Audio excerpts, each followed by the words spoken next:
Thank you, Nikki D. Folks, did you know that more than 450,000 kids in our state rely on the free and reduced price meals they receive at school? Since Virginia schools are now closed, there's a great community initiative that is trying to fill that need. Jessica recently found out more information. Take a look.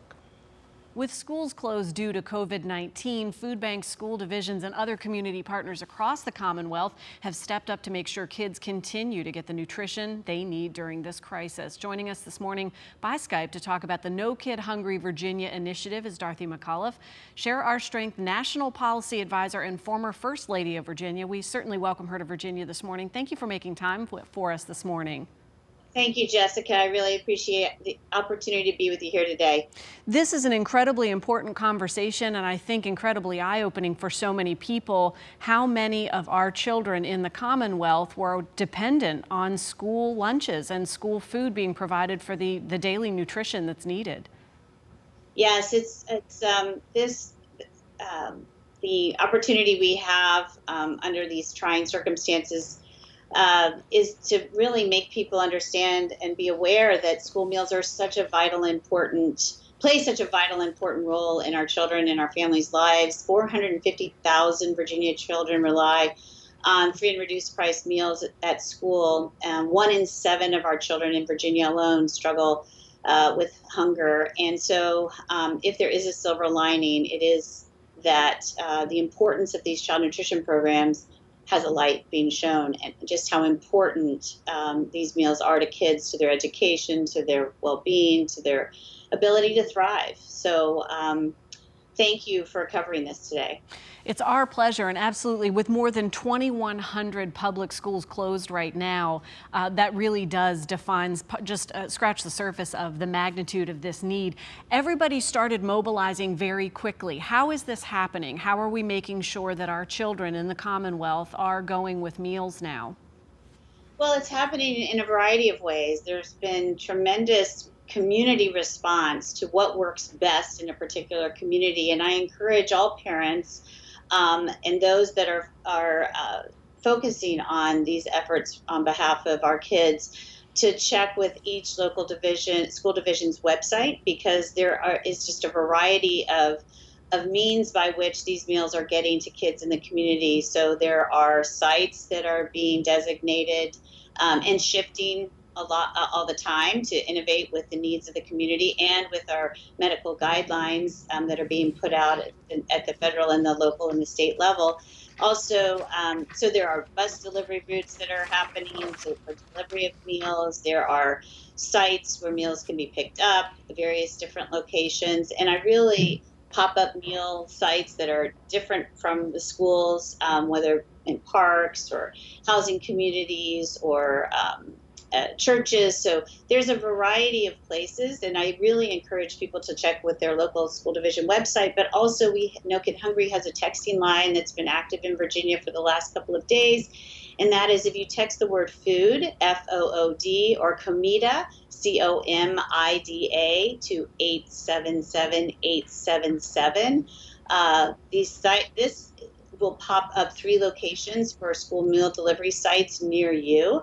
And as I say, this is being updated on a regular basis as the community needs shift and are redefined based on medical need and the availability of volunteers and distribution. The distribution models are innovating every day. So I really encourage your viewers to go to 877-877 and spread the word on their social media platforms to get the word out that this texting site is available. It's absolutely incredible that it has activated this quickly and making that available to so many folks. Now, if you were already enrolled in a program where you would receive meals through school, what if you were not already enrolled? Information about that, because now times have changed significantly. Right. Well, I think that the best thing to do is to check with your local school division and the local school division information, which is on their website pages.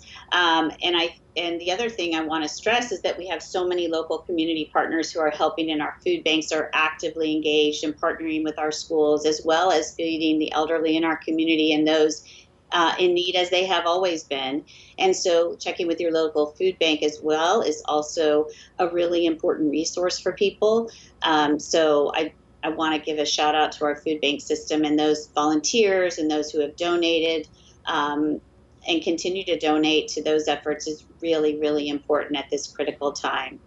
You raise a very important point for the need for volunteers potentially, and certainly the need for donations. Information is also included there so that you can learn more about that. It's kind of tricky to volunteer during the social distancing and everything that we're doing, but person power is certainly needed.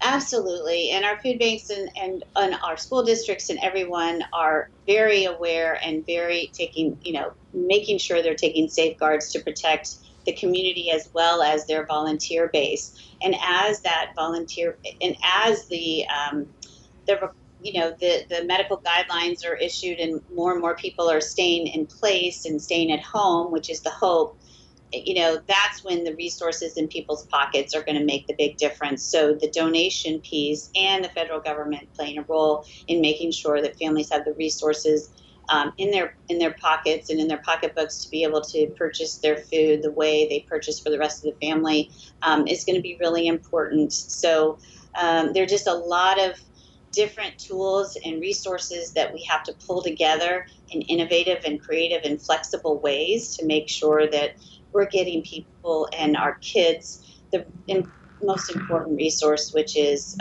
food and nutrition. We want everyone to stay healthy, and we know that food is the best medicine. So making sure that people have enough to eat at any time is the most important thing we can do. But certainly, the refocus on these efforts now at this critical time in our nation's history is really important. And I'm so grateful for you getting the word out. Well, thank you. We are grateful to you and the entire network of volunteers and sponsors and businesses that are part of this. It certainly is key at this time. It was wonderful talking with you today. Can I mention one other resource, Jessica? There Absolutely. is a state resource for those in need of services of all kinds that the state can provide is to dial or to text 211-211 or dial 211-211 on your phones, and that gives you a whole list of resources that the state of Virginia, the Commonwealth, is providing to folks in our communities. And so I don't want to leave out that resource as well as the texting number 877-877-food.